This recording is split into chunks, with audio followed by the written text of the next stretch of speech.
So we are a team representing Singapore. We are from the National Institute of Education in Singapore.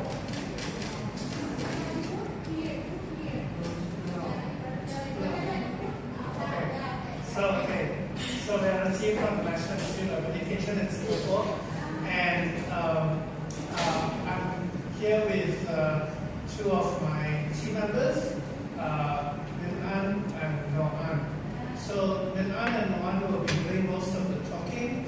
I just want to introduce them to you, and we will stick to our timing of 10 minutes, and yeah, we will start right now.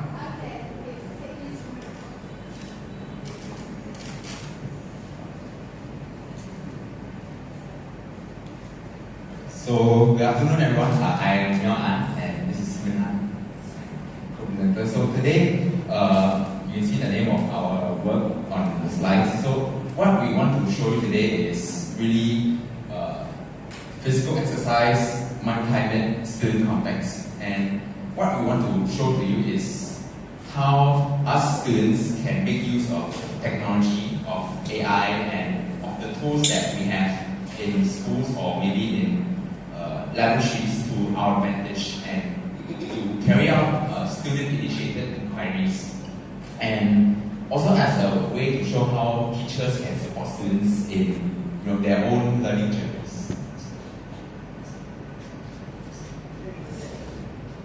So a bit about our background. So we have been working on microclimate well-being for the past about 4 years, and I think with the current situation of global warming and climate change, heat stress and heat comfort is becoming quite a very alarming issue, because it has impact on a lot of different daily activities.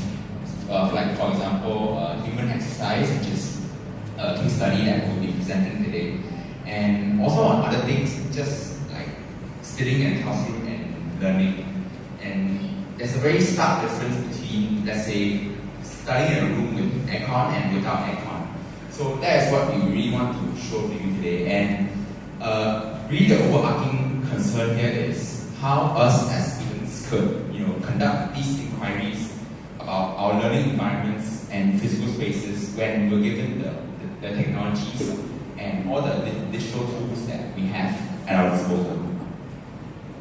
So just to sum up the aims, our aim of the experiment is to investigate the relationships between the environment and our physical exertion, which is like physical exercise. But a more, let's say, broader scope is to really adopt this citizens of science and this maker-centric perspective. And this has a lot of implications for learners and for teachers who are looking to support their students in their learning outside the classroom. So here's our methodology. We design our own devices to capture microclimate data and biometric data, which Nan will go through later. And we had the participants carry out a very basic running routine, and the main aim of this routine is to induce a level of physiological stress that we would then be able to investigate whether or not the environment and factors, microclimate factors like temperature or humidity can have an effect on their performance. So now Nan will talk more about the devices. Thank you, Anne. So the question here you may ask is, how do we as students investigate our own well-being as well as the environment around us? So as Anne said, we created our own devices. As you can see, Anne is actually, he will try to wear those devices on my left hand right now. So you can see how this would fit for students during maybe a running session. So the thing is, we made these devices ourselves with design to be soft internet, so that the design is made to be simple enough for our students to be able to make it themselves to investigate their own purposes. So these devices are designed to be low cost but accurate enough to use in data analysis context, so that we can bring the devices that looks like this. These designs, they are devices like this, but they are used only in the lab, right? So obviously the device in the lab costs up to $1,000 US. Now, we made our devices cost, this one will cost $50 US. And this one we brought to the classroom. So we managed to bring the lab into the authentic context of the student, which is either the classroom or the learning track. So the devices that are shown on the screen, it's not time. Yeah. So the devices that are shown on the screen is actually the other devices, which is the one to measure the environment of our participant, which is to measure the ambient environment. So what's that one? Yeah. And the second one is the one here. So you can press on my so this one can measure this one can measure factors like temperature, humidity, light intensity, air quality, etc., etc. Factors that are related, or maybe factors that are relevant to the participant while they are learning. And this device right here, this device can measure the human well-being. What that meant by well-being, which is the physiological factors of the participant, from heart rate through the measurement of blood volumes, as well as the electrothermal activity, which is basically what is the skin conductance, which is affected by the sweat glands, which is affected by our nervous system. So in a way, it's an indirect method to assess our exertion, our exertion level, our exercise, as well as our cognitive stress, etc. So obviously, we validated our devices against a research-grade device. This is actually a research-grade unit used in a proper lab. And our accuracy, as shown on the left screen, it's quite accurate compared to a research-grade unit. So through these devices, we can assess the environment. Through this one, we can assess temperature, humidity, air pressure, etc. And this one, we can assess our well-being. So in combined, this provides us with the hardware and sensory for us to do the experiment, which and will continue.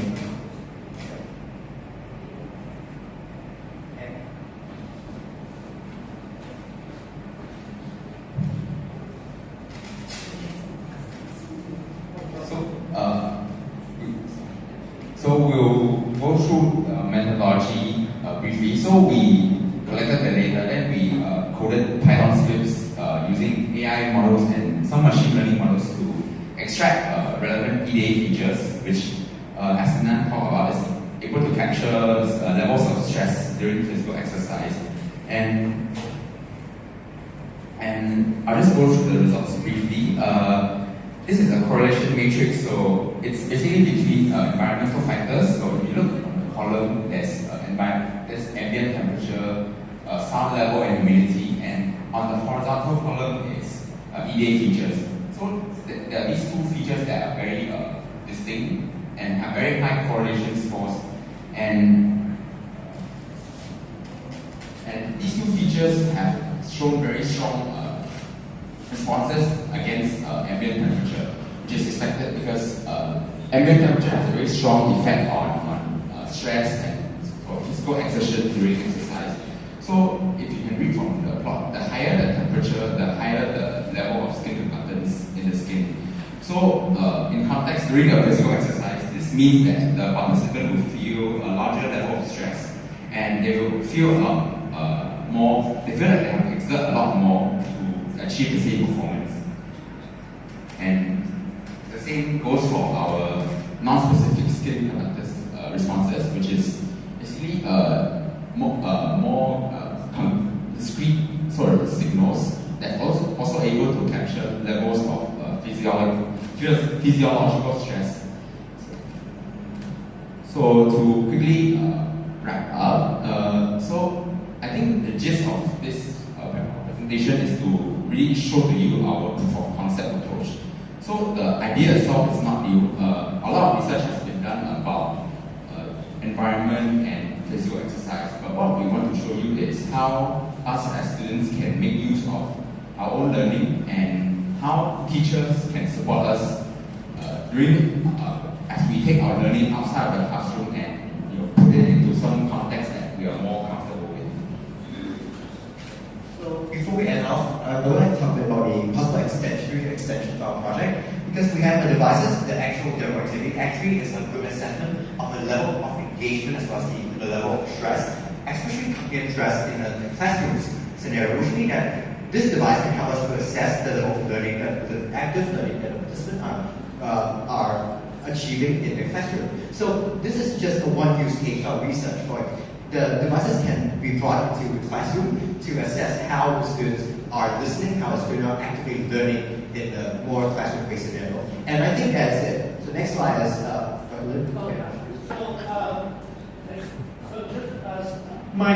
colleague Alan from PNU and I are editing a book. So if we are actively seeking and welcoming chapter contributions, please feel free.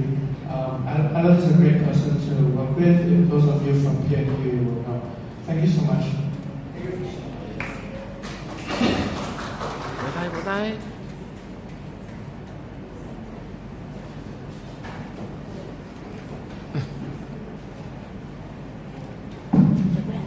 Okay, sige. Thank you so much, presenter number 1. And then for the Q&A, you can just go first with the second presenter, and then later on, we just call you for the Q&A after the 4 presenters. Okay, thank you so much.